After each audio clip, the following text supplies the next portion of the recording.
Welcome to Solutions for Higher Education, a podcast by Scott L. Wyatt, president of Southern Utah University in Cedar City, Utah.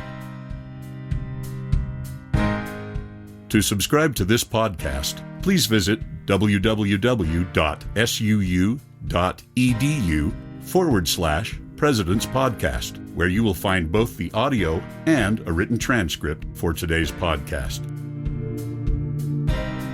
Hi again, everyone, and welcome to Solutions for Higher Education, a podcast featuring Scott L. Wyatt, the president of Southern Utah University in Cedar City, Utah.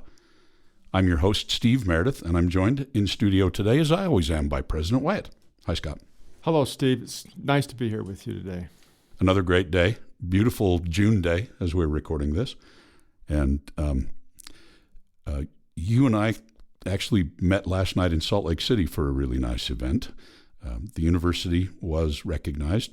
I think this is worth mentioning. I think it's good that we're both still awake because it was a late night. It was a late night. Best of state. SUU took home 3 Best of State awards, including Best Educational Institution Award. It's kind of a second year in a row, actually, 2 years running. Out of all the educational institutions in Utah, that's public, private, higher ed. That's great. Ed. That's great. Next year we go for a three-peat. Yeah, we'll see what happens. Anyway, it was a very nice evening, and we don't toot our own horn too much on this podcast, but I figured that was worth bringing up. So today is our second book in our summer book club, and it's actually not just a book, but it's a play. And probably maybe Shakespeare's most famous play, or certainly amongst those. Yeah, and if it's Shakespeare's most significant play, we can probably take that a step further and say it's the most significant play. But before we defend that statement, let's bring in our guest. So Joyce Sterrantino from our English department, literature professor, Hi. Is here with us today. Hi, thank you. Glad to be here. Joy's graduate studies focus, you had a few areas of focus, and one was early English literature.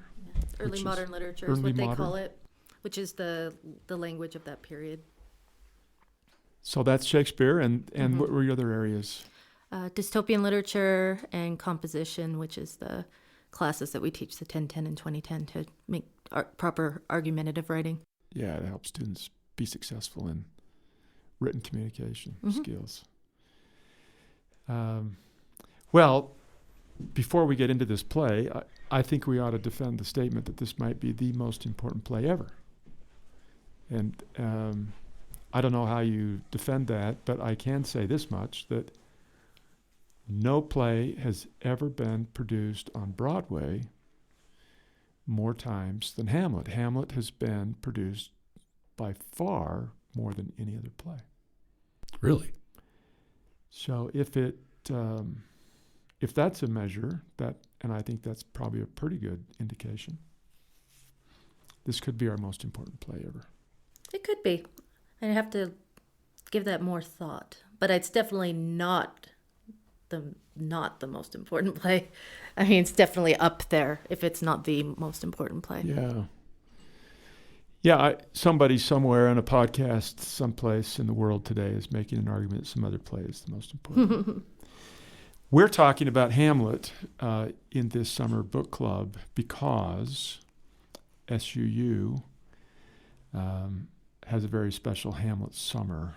The Utah Shakespeare Festival, which is part of Southern Utah University, our professional theater department, separate from our academic theater department.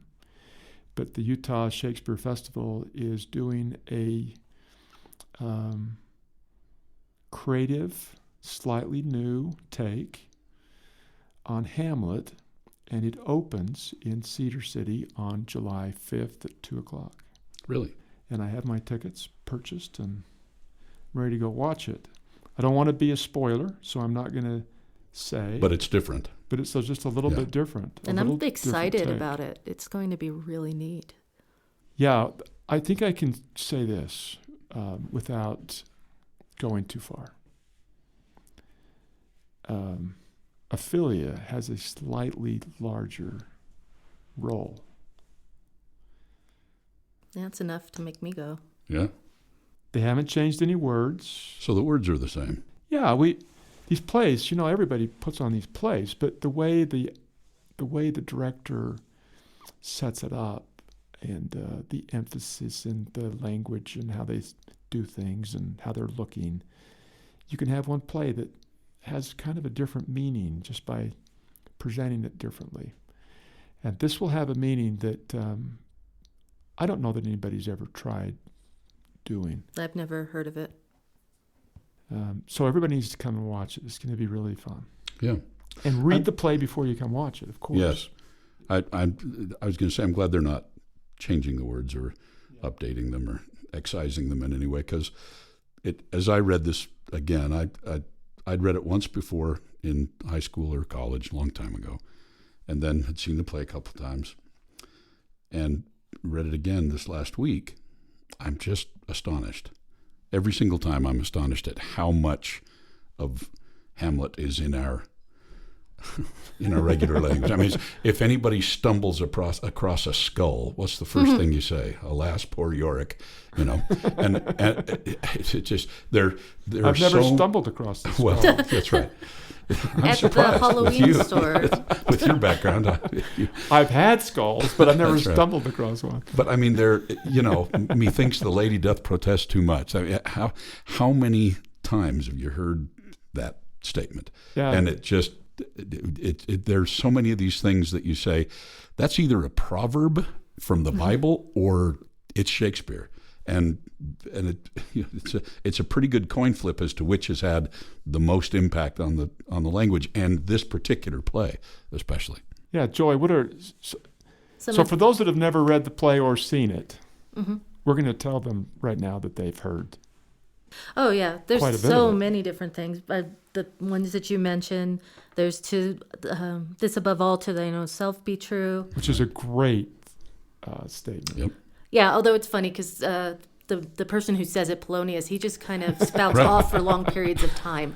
But he's telling his son all the things that he needs to be when he goes away back to college, essentially.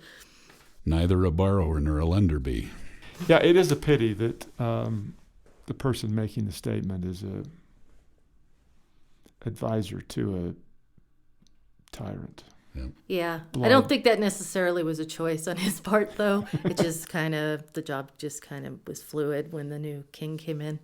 Yeah, that's But probably there's right. also so many things. Just the to be to not, and or not to be speech. That is the question: to whether 'tis nobler in the mind to suffer the slings of arrows of outrageous fortune, or take arms against the sea of trouble, and by opposing them to die to sleep. There's also to sleep. Perchance to dream, aye, there's the rub. For in that sleep of death, what dreams may come? For who would bear the whips and scorns of time? The undiscovered country from whose bourne no traveler returns puzzles the will. So all of those are just from that monologue. But there's other things like, though this be madness, yet there is method in it. Right. Brevity is the soul of wit. Brevity is the soul of wit. Yep. Yeah, that one gets used a lot. Which really means be short. It's funnier the shorter it is. Yeah. Great little lines. I probably say there's method to my madness Yeah. 5 times a week. Yeah, it's true. 'Cause Usually when I'm trying to convince my wife of some cockamamie or another. But yes. yeah, in this case, it was Polonius trying to figure out what is going on with Hamlet. And so he was acting mad, but there was logic to the madness, at least to Hamlet. And Polonius recognized that. Let's set this play up. There's about 5 major characters, or 6. Joy, can you tell us Hamlet in a paragraph? The whole play? Yeah, I probably can. So Are we worrying about spoilers at this point? I think we're past that time period where we need to worry about spoilers. Don't worry about spoilers. Okay, it's a tragedy. Shakespeare's tragedies don't end well. So King Hamlet is killed by his brother, but nobody realizes this. But King Hamlet's ghost is at the beginning of the play. And his brother's Claudius. Yeah, his brother's Claudius. And he's will only speak to Hamlet, his son. The son comes and essentially he tells him to avenge him. And so, but they were also worried about the fact that the ghost might be not really his father, because the devil can change the look and make it a positive or a pleasant one. So Hamlet acts mad for a while to try to figure out what's going on for real.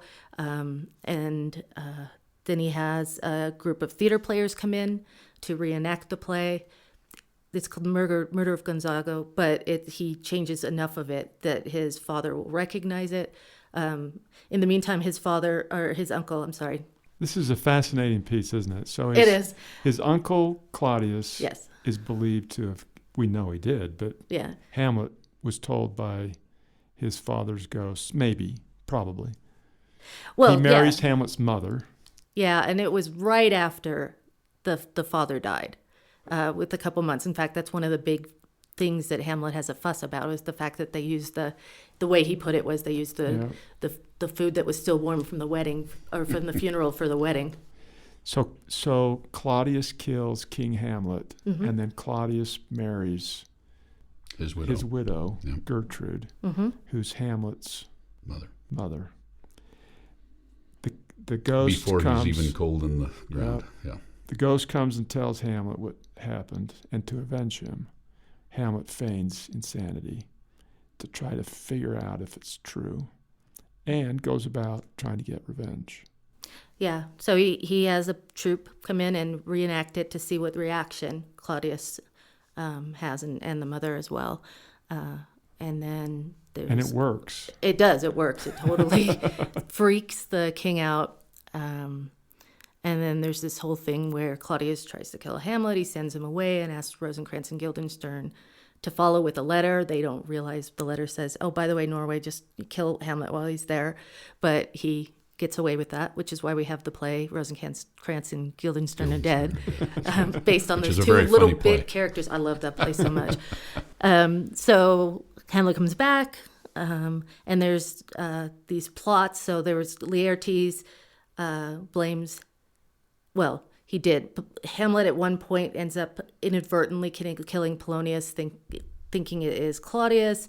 Laertes finds out, and so he wants revenge, even though they were best friends and all this stuff. And then Ophelia dies, and that's his sister, so he's mad about that too. And so he's going to poison Hamlet with the poison on his sword when they are fencing. In the meantime, there's poison in the wine. Just in case that doesn't happen. Yes, right. Claudius puts backup. Poison in the wine for him also, and says, if you win, you get this pearl. It puts it in the wine. But of course, Hamlet's not the one that drinks the wine, so we end up with almost everybody dead at the end. Yeah, it not the happiest of endings. No, when you coat everything in poison, the party's going to end badly. Yeah, and more or less he's at the end just saying, tell my story to the last survivor of that group of people. So, Joe, why do we care about this play? Why has this play been done more times than any other play on Broadway? And why is it 400 years later we're still talking not about entirely positive. It is fascinating because of this whole, the ideas of loyalty to family, the idea of corrupt government, or even corruption within one's own family. And how do you deal with that? Hamlet had, revenge was one of those things. So you just had a duel in that period, and that was accepted to do that. But this was complicated because the king was head of the church, technically, also. So that means that he was supposedly had the right from God to be the king.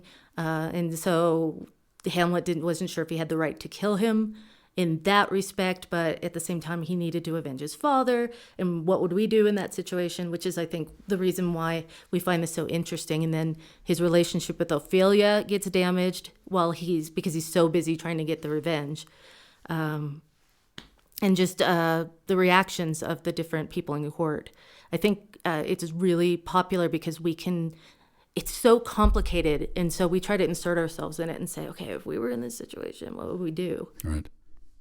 I even find myself thinking about Claudius. He's a good villain. In this, he does villainous things, no question. But if you had recently been at war, and if, as was the history of Europe, marriage and the joining of families was one of the ways that you held on to land and kingdoms and so forth, I'm sure in his mind he could make a valid argument that this marriage needs to take place now so that there seems to be stability at the top of the government in Denmark. Yeah. I'm not sure how he justified poisoning his brother. Right. No, as I say, he's a terrible psychopath. Yeah. You could totally justify that because that's what probably would have happened anyway. If I'm going to do this would have happened anyway. Right. And,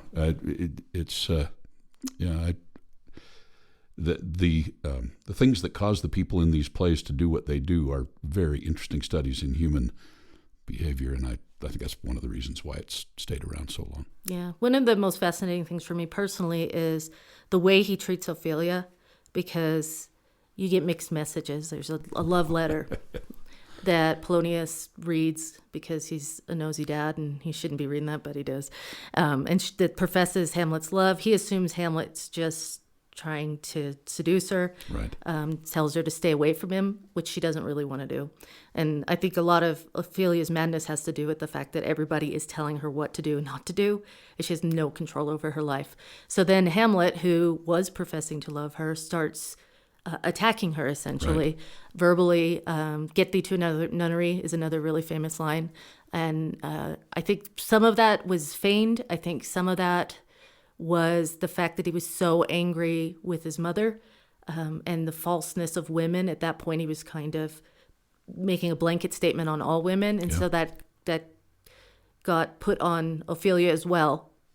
And so she gets rejected, and she goes mad, which is just this little side plot that's terribly sad. And then when she does actually die, she drowns. Hamlet feels really remorseful. He has this beautiful line. I think I actually have it written down. But it's the speech where he's like essentially saying how much he loved Ophelia. And he's like, 1,000 brothers couldn't make up the sum of my love. So in the end, he reveals himself as, no, I really did love her. And I was acting crazy, and that's why I think there's remorse in that statement, because he's just like, well, maybe I took this a little too far. Yeah. There's as we ask ourselves, what's the relevance of this play? There's a great quote in here that we use, and I've heard it a ton of times. This is Claudius when he's praying. My words fly up, my thoughts remain below. Words without thoughts never to heaven go. But this is when he's having maybe one of those brief moments where he's actually thinking about what he's done. Mm-hmm. And so he goes through the motions, but he realizes, well, it doesn't really count because I'm not feeling it. Yeah, and he talks about how can he repent, and he's the king. He killed the king and took his place, married the king's widow, so now he's in charge.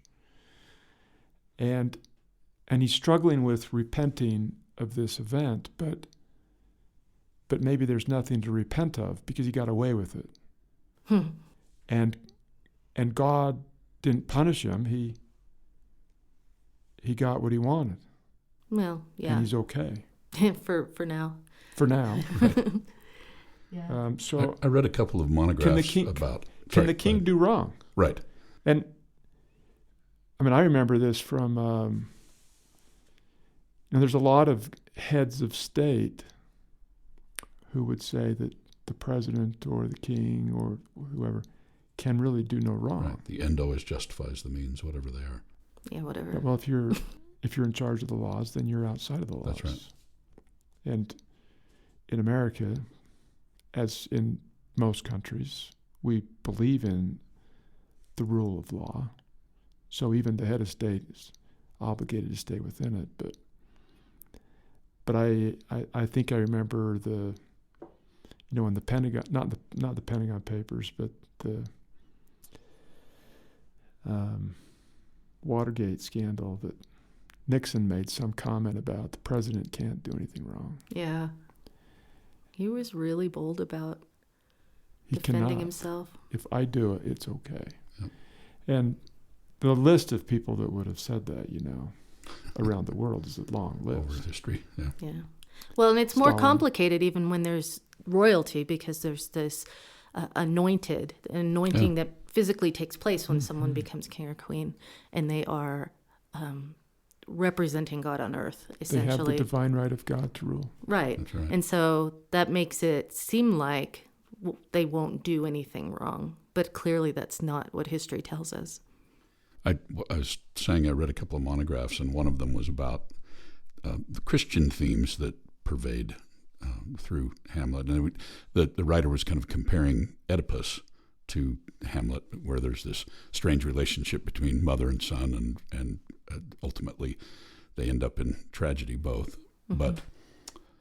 But he was saying the difference between, the ancient Greeks essentially believed in fate, and the gods had determined your fate, and so Oedipus could do nothing about it. He was fated to marry his mother and pluck his eyes out and so forth. Mm-hmm. But that Hamlet and Shakespeare, being a product of the Protestant Reformation and just sort of Christianity generally, there is all sorts of discussion of repentance and morality and conscience and other things, and particularly personal choice. So Hamlet could at any time have stopped from doing the things that he ultimately did. He couldn't make himself stop, couldn't keep from doing it. But it wasn't that the gods had fated that was the case. It was that these were personal choices he was making out of the sin of revenge. Yeah, I don't actually know if he felt like he had a choice. Right. But obviously there was a choice there. But when you bring up the ideals in Christianity, when he had an opportunity to kill Claudius, but Claudius was in prayer. That's right. Mm-hmm. And at the time, the belief was if you were praying, your soul went straight to heaven. And so not only did he want to kill him, he wanted to make sure that is not where his soul went. Right. So he waited to kill him until later. Yeah. I think one of the tragic little scenes in this is after the death of Ophelia, the discussion of whether or not she can be buried in holy ground. That's right. Because, did she kill herself? If she did, she's not entitled to Christian burial. That sin. Yeah. And so those themes, those kind of Renaissance Christian themes really pervade this. I thought that was kind of interesting because if you as you said, the will to avenge your father's death was so strong, I'm sure he felt as though he had no choice. Yeah, well, if your father's ghost shows up and tells you to do that, how do you fight with that? That's right. If you're sure it's real. That's right. No, the world is full of things where someone appeared to you in a dream or sleep or a vision of some kind and told you to go do something, and people go do it. Right. And there were other witnesses, so it wasn't just him having this vision on his own. And it made him swear. The father's ghost made him swear, which is binding. Yep. Anyway, I thought that was kind of an interesting take on it. Mm-hmm. So tell me this. When Hamlet brings in the other group of players to create and you remember the title of the play? Murder of Gonzago. The Murder of Gonzago, and then he says, I've changed it, it's called The Mousetrap, right? At what point does it become obvious to his uncle that he is a real threat and that he's going to have to be killed? Is it kind of throughout, or is it, because I kept wondering, because Gertrude seems not really to be involved, although there's a little bit of nebulousness in her relationship with Right. Hamlet, and she seems really devoted to her new husband. Yeah. And I wonder at what point Gertrude recognizes that her new husband is going to kill her son, and I wonder if it's from the very first minute of the play that the king, he already knows he's usurped this boy's right probably to be the king anyway. Does he know he's going to have to kill him, or is it? I don't know. I think that moment in the play where he I kind of actually freaks out. think it's during the play that he freaks out, because earlier he talks about Hamlet being his son. He's trying to, be a father figure to him, and I've never read it as Gertrude knowing what's going on. Right. So, I agree. So during the play, I mean, they essentially act out the exact thing. So that the brother of the king puts poison in the king's ear while he's sleeping, which is a habit that Hamlet's father had. He always slept in the garden.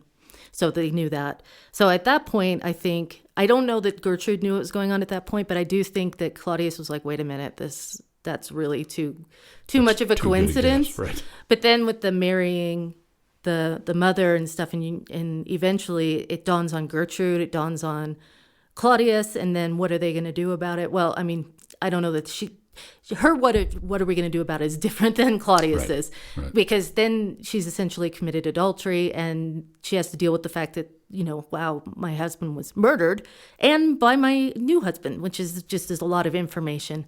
There is a version of it, a movie version with Patrick Stewart being Claudius, and then David Tennant is Hamlet, and right before, or like right at the end of the movie, there's a part where Gertrude is toasting to her son, to Hamlet, and she picks up the goblet that has the poison in it, and Claudius is like, don't. And in that particular version, it was so moving because you could see her face recognize, oh my gosh, this was meant for Hamlet, which means it's poison. And she purposely makes that decision to drink it. It wasn't an accident, which I've seen versions where she accidentally drunk it too. But in this case, she realized the whole enormity of everything and she drank it on purpose. And it was just really moving. How can you live in a world where you're married to... So she must have figured it out by then. In my opinion, yeah. According to that version. Mm-hmm.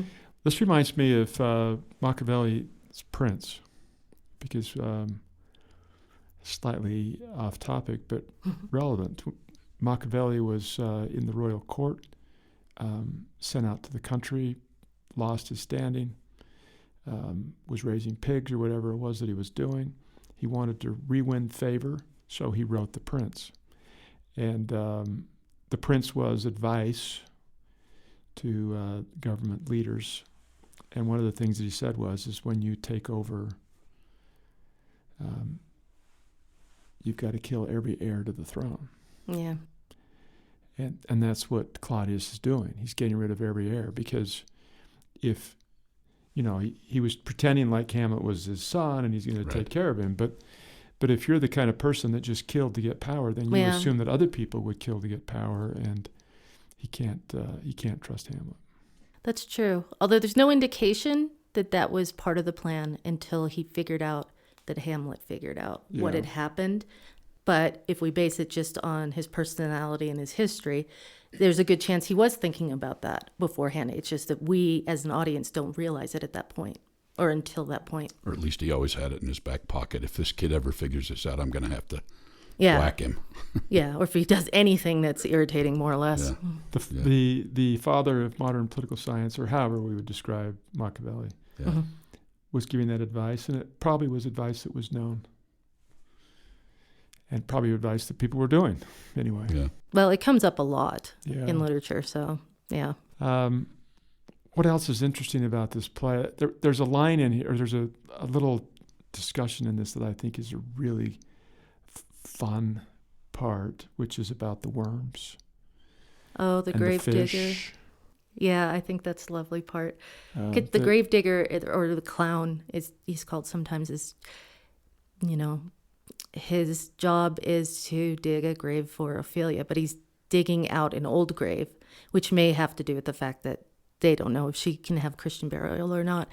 And so he's bantering with Hamlet about this and the fact that the worms eat the body of the dead, and then the fish eat the worms, and then the king can feast upon the fish. So by association, the king is feasting on dead bodies also. Well, and that the king will end up being Eventually the food dies for and- Right, That's right. exactly. So it's both directions. both directions. Yeah. That ultimately we become fertilizer or food. Yeah. Yeah, which is something I think you can't say that directly to the king, but because it's in wordplay, and he wasn't talking directly to the king anyway at that point, but it was in wordplay, and he was just kind of making a funny observation, and so you can get away with saying things like that. So a lot is made of Hamlet feigning madness. And then some scholars, I think that at some point he actually really loses his mind for at least a portion of the play, or at the very least he becomes so riveted, so fascinated by the idea of revenge that he's not thinking clearly, and he's not really just going through the motions of pretending. And maybe he's just a great actor, but there's an interesting part of his character, I think, that I'd like to get your insight on, which is that we hear him talk a lot.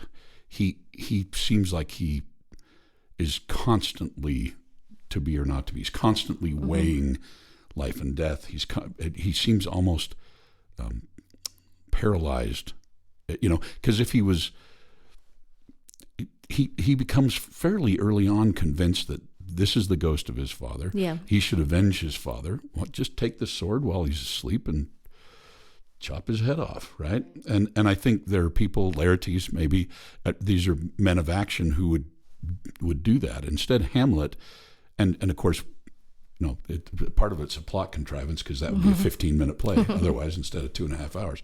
But part of his character, part of his makeup seems to be this constant weighing of things. And of course, it's some of Shakespeare's most beautiful and haunting writing. But ultimately, it makes him a character that's inside himself all the time, inside his head. We hear that a lot.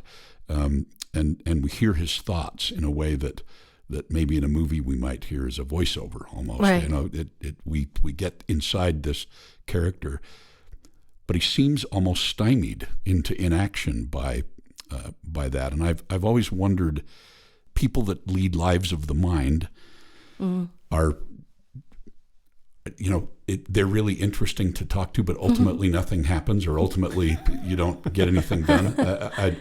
And there's probably something to do with higher education here. Something that's what I got out of that. But I guess what I'm saying is I'm always fascinated every time I see this play by how much we hear of him, but how little he actually does. And then when the action happens, boy, it really happens in a flurry, in a burst. Yeah. But really the whole play is him interacting, but really even less of that, just thinking about these tragic events that have led up to him, and then weighing life versus death, weighing committing suicide versus being alive, weighing all those things. And I've to me, that is one of the things that makes Hamlet such an interesting character, and maybe so enduring, is because we really get in his mind in a way that we maybe don't with other Shakespeare characters. Yeah, I think that's true, because we see a lot of plays where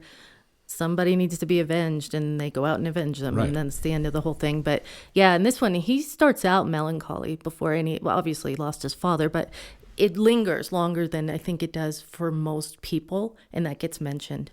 But then he shied away from it. He really didn't want to have to kill anybody. And I think that's one reason that his father's ghost made him swear, because he probably knew he wasn't really had a strong enough will to just do it because he wanted to do it. And then he hems and haws about it for a good portion of the play, where he's not sure if he should do it. If, it would be easier if he was just dead. He's so unhappy. But of course, what is it exactly? But when he did what dreams may come. So to sleep, perchance to dream, there's the rub for that sleep of death. What dreams may come when we have shuffled off this mortal coil must give us pause. There's the respect that makes calamity of so long life.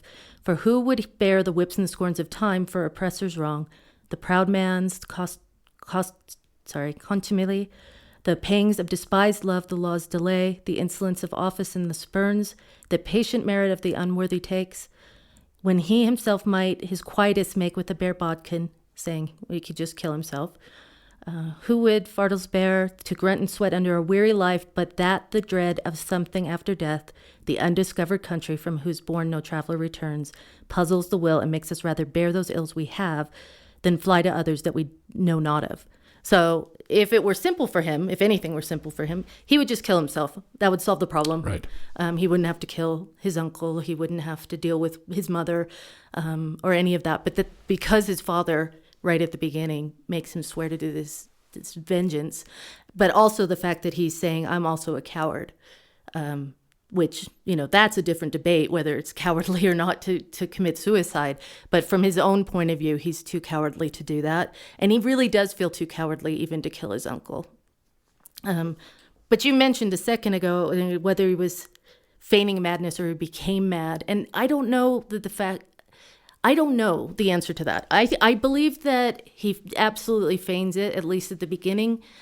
I think he gets really caught up in the revenge more than feigning madness, or not feigning madness, becoming mad.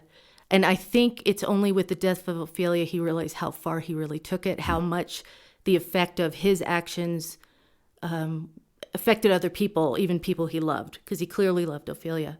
And then when she was dead, he was like, oh, wow, I loved her so much. And I think in his mind, he's thinking, I should have been paying more attention to what I was doing to her. But I was so busy, and this is not in the words of the play, this is me. I was so busy getting revenge for my father that I did not realize that I had destroyed her. The question about that the two of you are talking about, Joy and Steve, and why is it taking Hamlet so long to figure out to do what he's supposed to do, and is he a coward or not, or whatever. What's great about Hamlet is that any opinion has been stated by some expert. Mm-hmm. Oh, yeah. Because so many people have talked about it.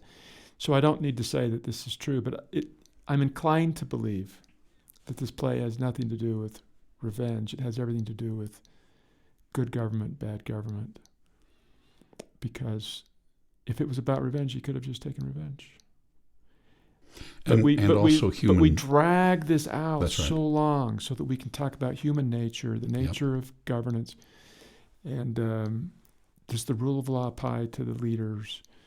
And we have this horribly corrupt government where they're turning friends against friends, getting friends to spy against friends, manipulating their own family members, like Ophelia, to play in their plot or to take advantage of them. And it's this is one of the reasons why the play is so prominent among plays, is that it's kind of a play for all times, in that this is what we need to be careful of. And and you can see yourself in Hamlet as he weighs those things. If you were presented with the same or similar choices, you can see that, on the one hand this, on the other hand this, and I think everybody goes through that process. It's just that he does it so much and so beautifully, and such, as you read that again, I'm just still astonished. Bare bodkin, there's the rub. I mean, there's in just those 10 lines you read, there are things that we say all the time, and it's just it's indicative of the beauty of Shakespeare's writing and the impact that he's had on the English language. But also I think everybody can see themselves in that inability to make that decision, and the inability to make hard decisions. Yeah. I mean, it's really hard to envision the fact, the idea of, like for us to say, oh, what would I do if a ghost came and told me, if a family member came and told me that I needed to do this, or anybody else. I mean, it could be an angel or whatever. What do I do about that when it's really against my nature to do so? So yeah, I think it's one of the main reasons that it does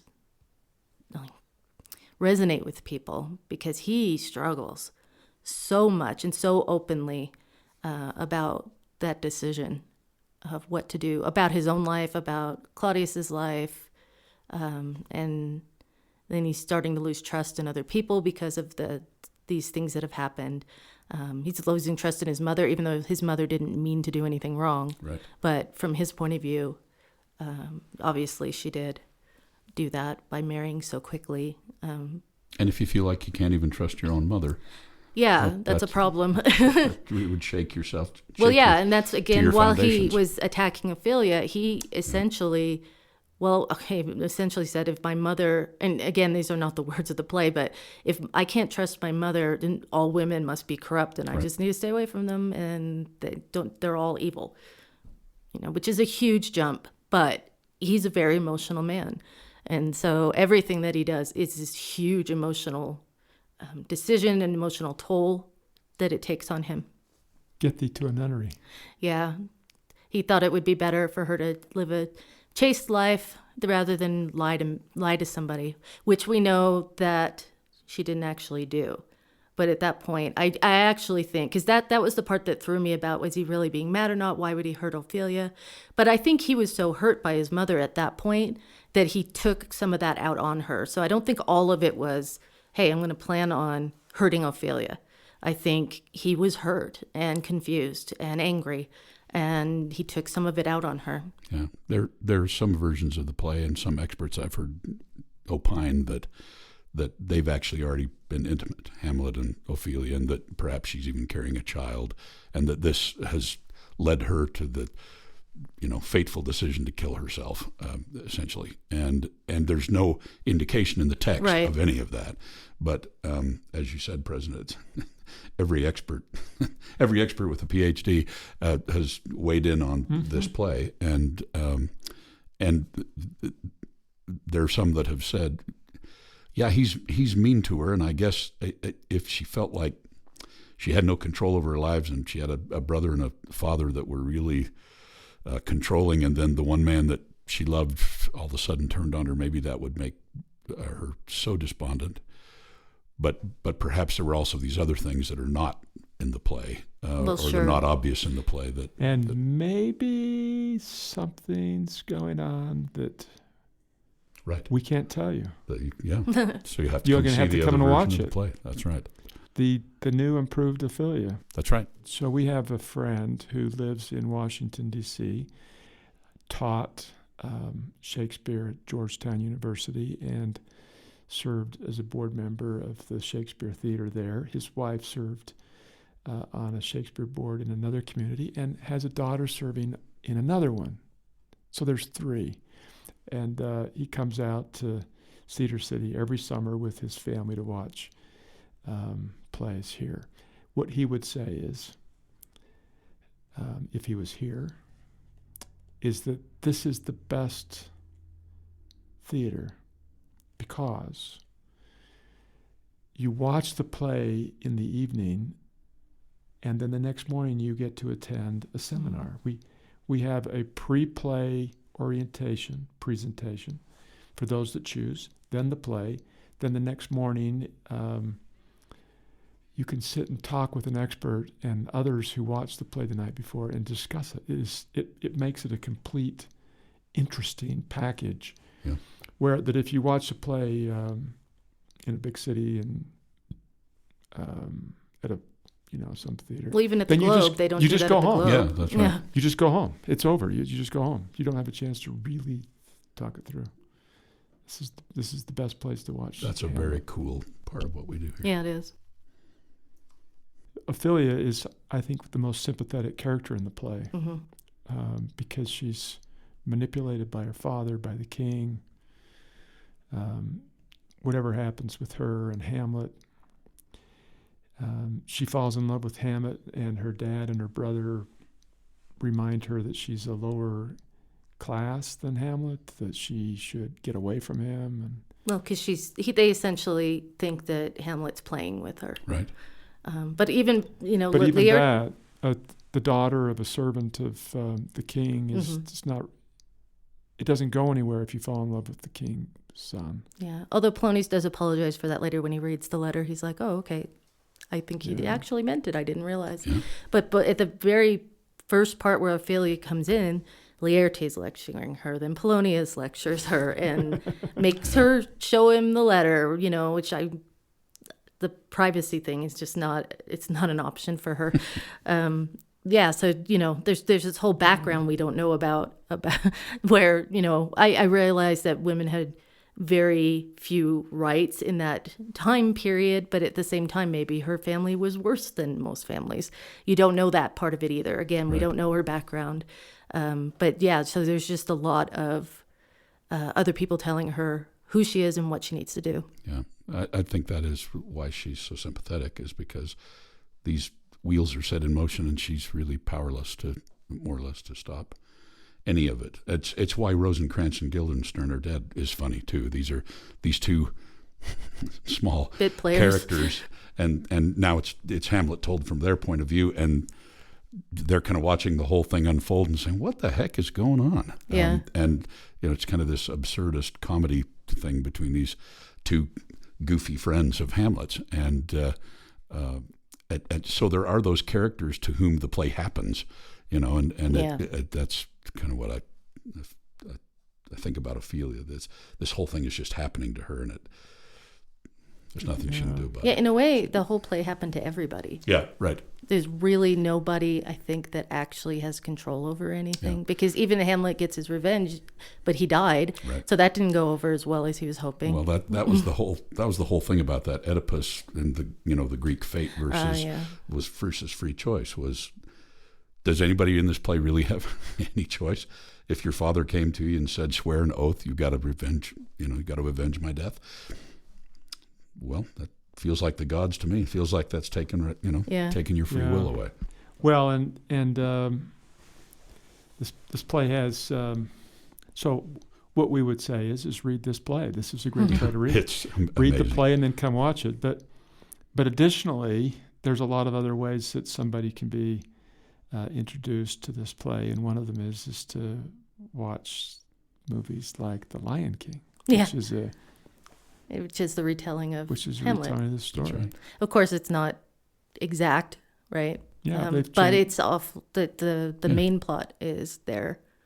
I saw a funny internet meme about that down the left-hand side was all the things that happened in Hamlet, and on the right-hand side, the last thing was in Hamlet, everybody dies. In Lion King, Elton John sings a song. It's Disney. What do you want? There you go. That's funny. Yeah, all the characters are there. The ending is a little different. Yeah. Not everyone dies in Lion King. It's a Disney movie, so it has to have a happy ending. That's right. Yeah. But for people who are intimidated by the language, and I get that, it gets easier, for one thing.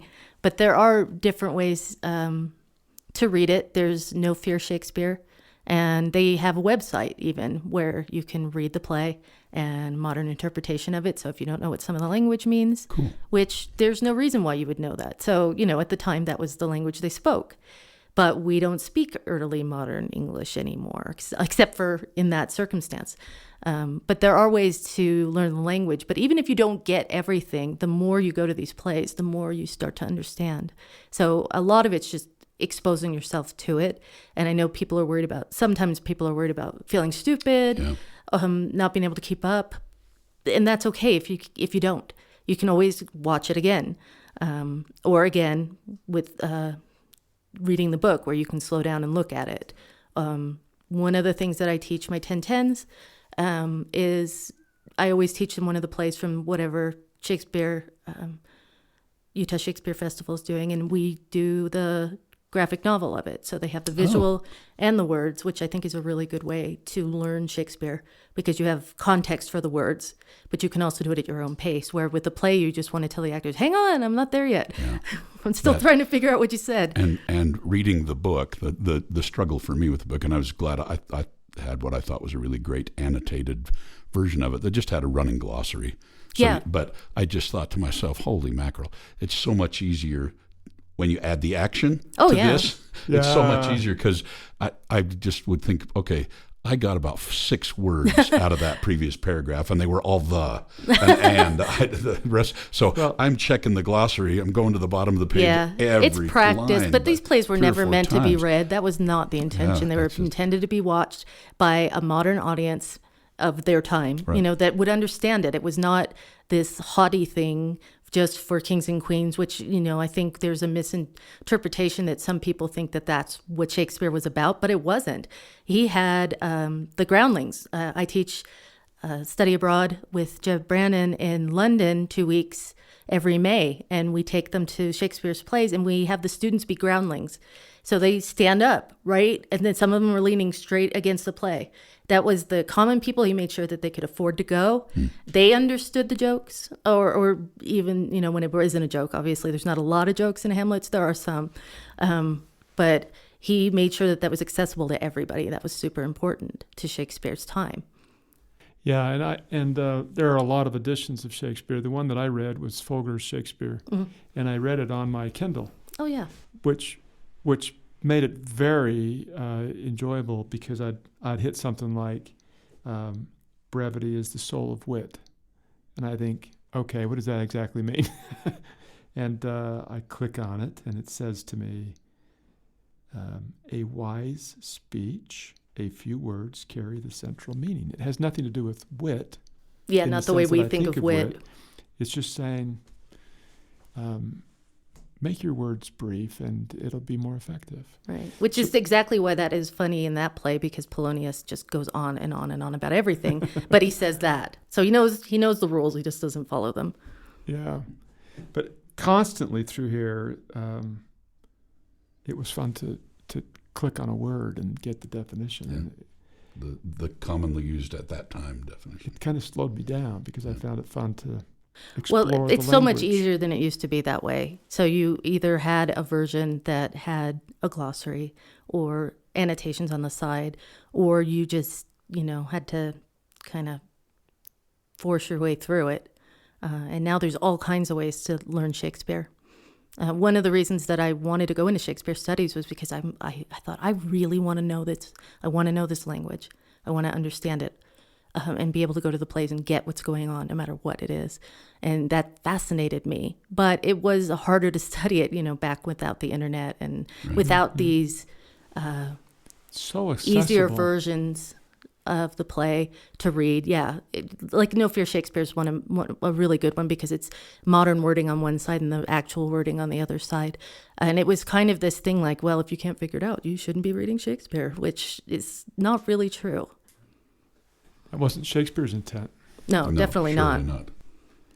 Well, it's also funny because I have heard before, and I think I thought this when I was a kid, that Shakespeare would never make a dirty joke or whatever, which is all he does. Yeah, like he wasn't bawdy. He was just very, very bawdy. And if he was doing things today, we don't think about that very often, but if he was doing things today, they'd probably be rated R, there would probably be nudity, there probably would be a lot of language in it. Well, there is a lot of language in it. Well, there is. We just don't get the language. We don't get it. Yeah, I actually think Shakespeare wouldn't be taught in high school if the students understood what they were reading. But since they don't, we don't have to worry about that. But if it was put into modern terms, it might be a little iffy. There's a lot of phrases that just go over our head because we don't understand them. Yeah. This is the argument I have with colleagues all the time in classical music.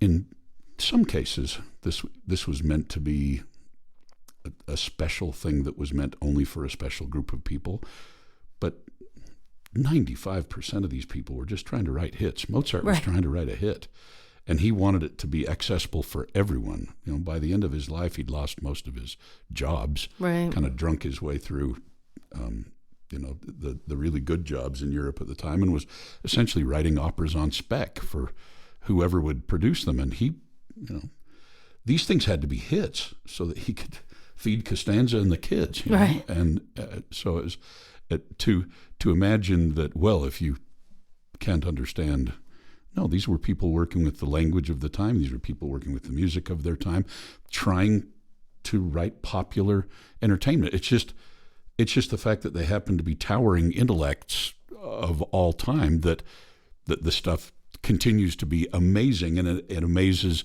at the very most elite level. But also, who can't whistle a Mozart theme? It appeals, and that's what he was. That's what he was trying to do. Is what Shakespeare was trying to do. He's trying to write hits. Mm-hmm. And Shakespeare was really successful. There's this myth that if you're a playwright or in the arts, which is still a myth, that you can't make a decent living. Right. But he owned part of the globe. He was really pretty well off. He did really well. He had the favor of Queen Elizabeth and then James I. And there's always references to both of them in just about every place. So you could look at Gertrude as the aging Elizabeth. Now, of course, he would never say that outright because that would have made her unhappy. But he always had veiled references to things that were going on in society.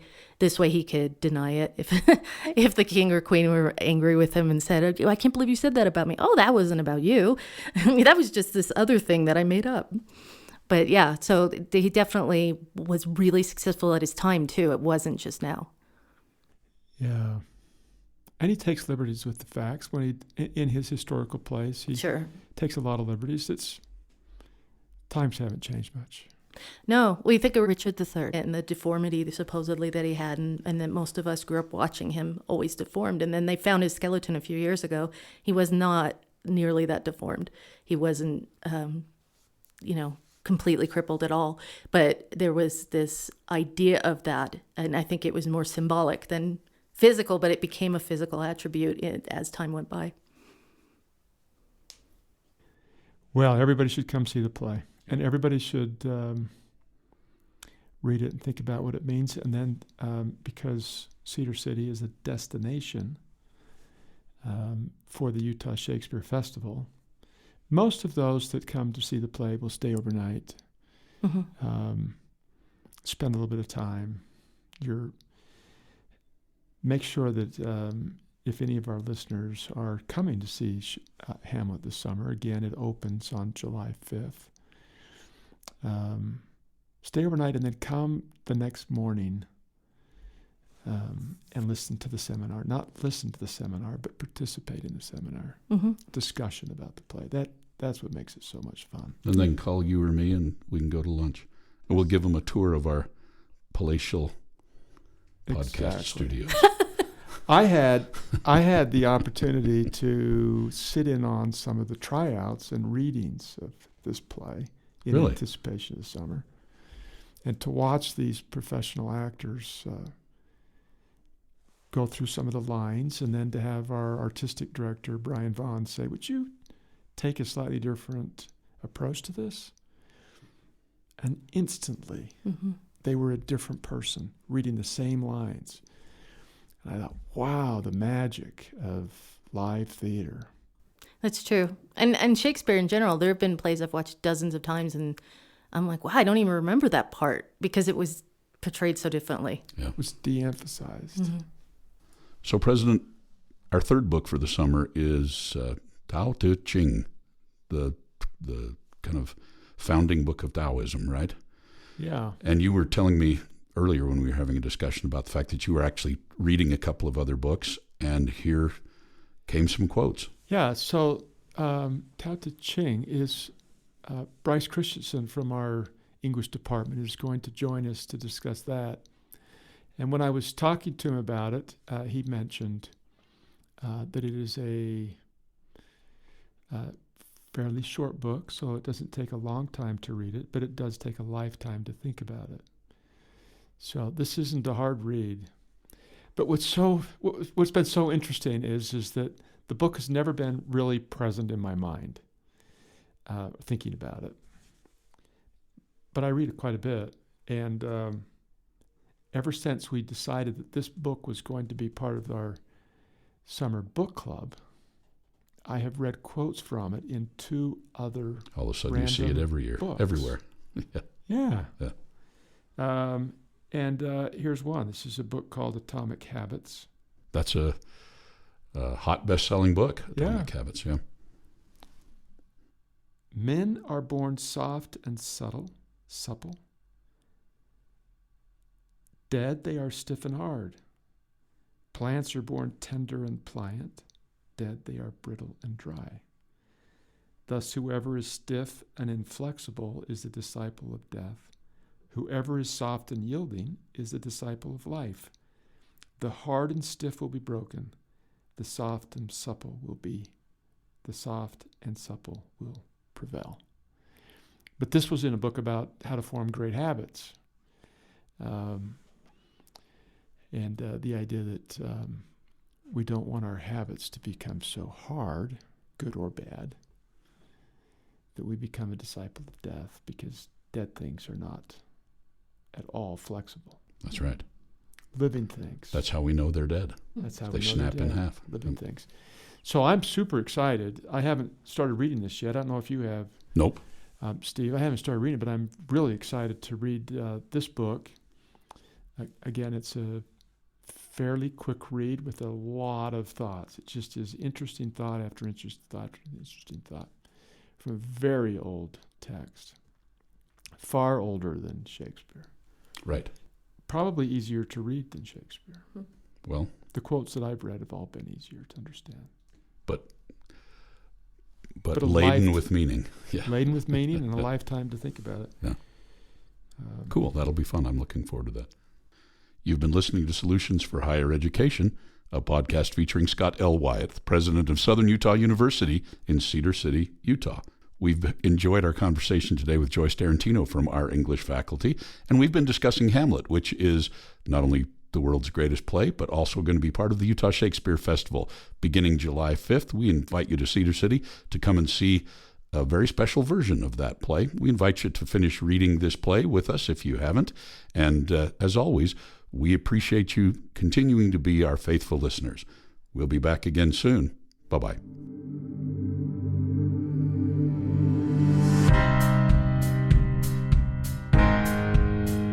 Thanks for listening to Solutions for Higher Education. To subscribe to this podcast, please visit www.suu.edu/President's Podcast, where you will find both the audio and a written transcript of today's podcast. The original music for this podcast was composed by Jack Barton, a master's degree student in music technology at SUU. For more information about Southern Utah University, please visit www.suu.edu.